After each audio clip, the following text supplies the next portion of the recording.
یحییٰ بن بکیر نے بیان کیا، کہا کہ ہم سے لیث نے، ان سے جعفر بن ربیعہ نے، اور ان سے اعرج نے، اور ان سے حضرت ابو ہریرہ رضی اللہ عنہ نے کہ رسول اللہ صلی اللہ علیہ وسلم نے فرمایا کہ جب نماز کے لیے اذان دی جاتی ہے تو شیطان پیٹھ موڑ کر ریاح خارج کرتا ہوا بھاگتا ہے تاکہ اذان نہ سن سکے۔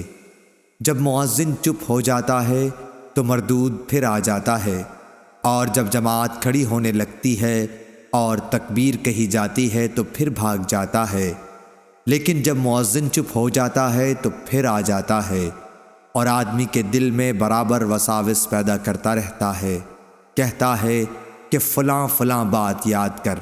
کمبخت وہ باتیں یاد دلاتا ہے جو اس کے ذہن میں بھی نہ تھیں۔ اس طرح نمازی کو یہ بھی یاد نہیں رہتا کہ اس نے کتنی رکعتیں پڑھی ہیں۔